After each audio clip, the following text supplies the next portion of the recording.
Um, I have here chapter 6 on leadership, but there's actually a couple different places in terms of elections. We talked about that because midterm elections tend to have this, it tends not to go well for the party that has the White House. The distributive impulse or tendency was talked about in conjunction with defense spending. So I showed you for the jobs connected to the F-35 strike fighter. So that's from chapter 15. The party and committee leadership systems. So chapter 6, which is leadership, mostly talking about party leadership, and chapter 7, which is about committees. Some of these things like clean bill, what it means to be tabled. What does that mean, tabled? Set aside for later. Yeah, so some bills are killed. Basically, the committee decides to move on to other things, so it tables it, puts it to the side. So clean bill, tabled, and a discharge petition, those would be in the chapter on the rules and procedures, because they're kind of like little technical things. The rules committee, you can look at the chapter on committees or talked about the rules committee because it's the one committee, standing committee, that the speaker usually, under current rules, the speaker selects the chair to, when for the standing committees, all the others, they're technically elected or selected by the committee themselves. So that's just owing to the important role of the rules committee. Majority and minority party, this is, the basic way the most important way that Congress is organized is by party identification. So, and it really matters if you're in the majority or the minority party. And that's usually in chapter 6 on leadership, but actually that probably comes up in almost every chapter. How members of Congress decide includes the party line voting along party lines, because the most important way that people decide how to vote is based on their party identification. So chapter 9 deals with how members of Congress decide. So it's going to have both discussions of party line voting, log rolling or deal making,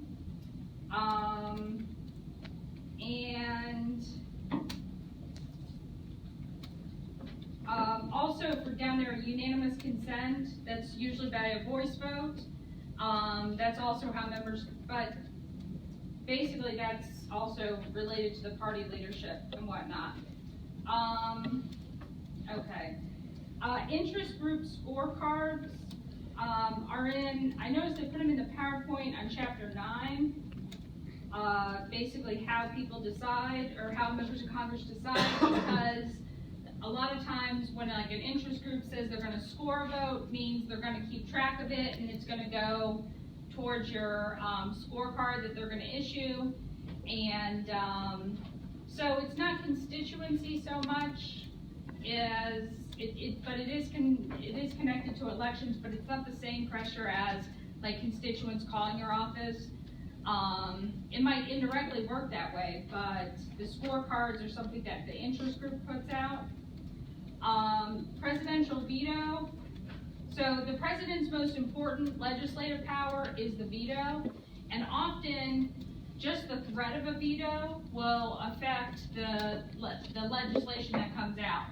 Because if a president signals that he is going to, veto something, then usually the people in Congress will try to make the legislation so it's going to be not vetoed, or it's going to cost the president a lot, they think, in the eyes of the public, if he does decide to veto it.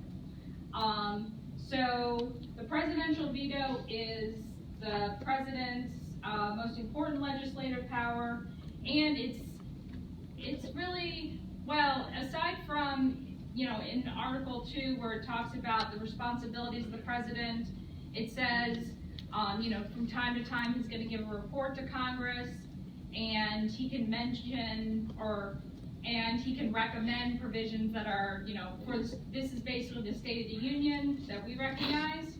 And the president's position, just by virtue, the fact that he's the president, always has this power of legislative proposal, so you can put things on the agenda. However, really, in terms of his legislative, his constitutional power, it really comes down to the presidential veto. Going public refers again to the president. So if the president is not getting what he wants from Congress, he'll go public, meaning he'll appeal, like over the heads of Congress, to the American people directly, and hope that they will turn around and pressure their member of Congress, and then he can get what he wants that way. The vestments and the take care clause are presidential, are from Article 2 on the president. So there's two important, usually when people are, like when a court case, or basically there's like a legal dispute. So last week, the Supreme Court heard arguments in Trump versus Hawaii. And that usually comes down to either the vestments or the take care clause. So the vestments clause says, unlike the Supreme Court and unlike Congress, the executive power is vested in a president of the United States, like literally in that person. So not the powers given to the group of Congress or the group of the Supreme Court, but the president. And so a lot of arguments about inherent power, emergency powers, come down to the president as, basically head of the executive branch of government.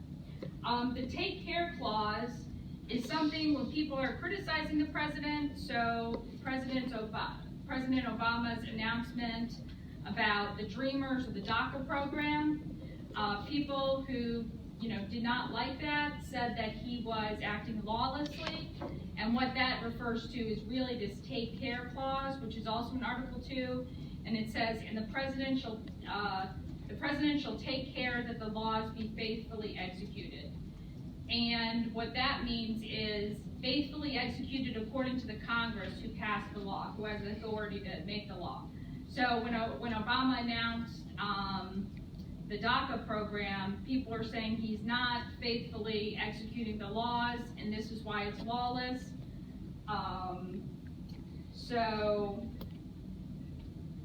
It's recognized that the president, as any kind of law enforcement officer, has prosecutorial discretion, meaning they can choose which things to prioritize.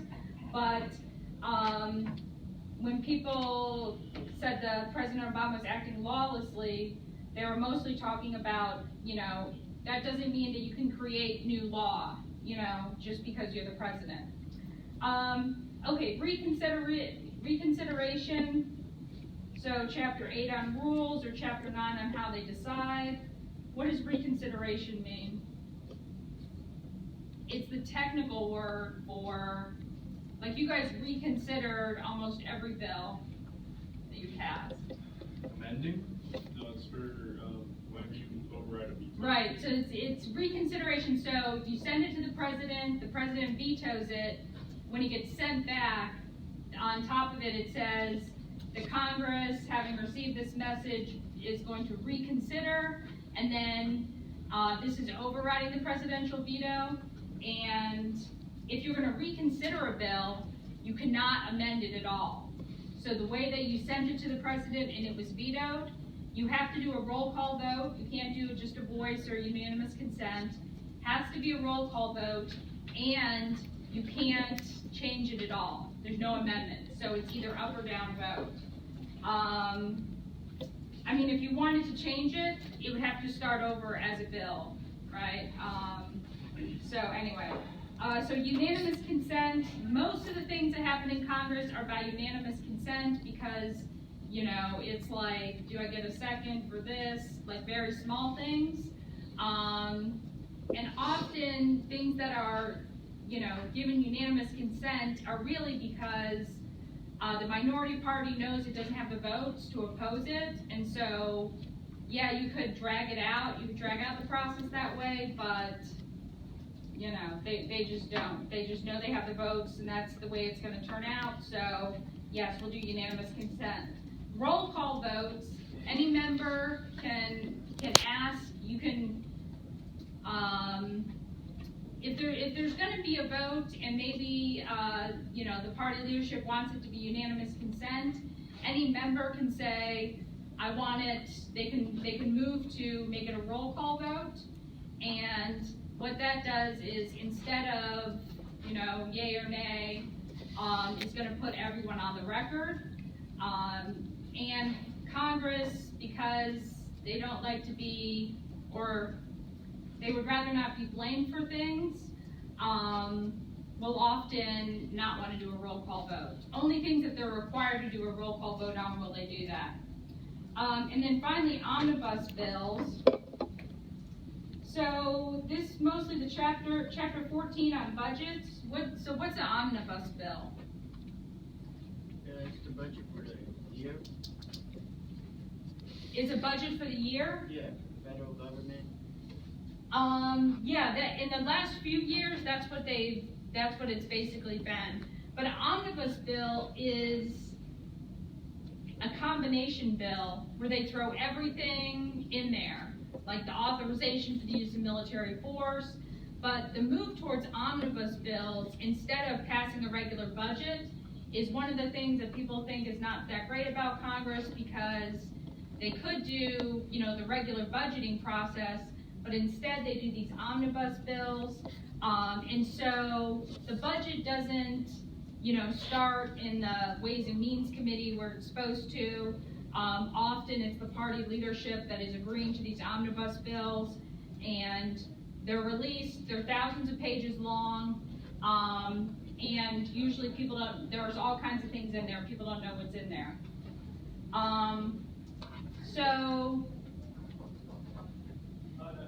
I think I must have skipped pluralism. So this is in the chapter on interest groups.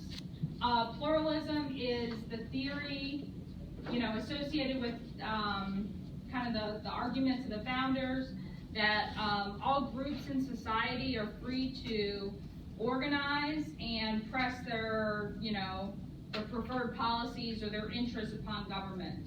So pluralism is the idea of this free competition among ideas, among groups, and it's supposed to, it's in some ways derived from the way American government operates, but it's also, for a long time, it was thought of as the, like, ideal. Like, you know, government, it should be those who just want to organize. Well, those are the ones who can get their interests pressed on government. But it's also, so pluralism is associated with interest groups and interest group scorecards here. Is there anything else up here in terms of the short answers that's not that clear?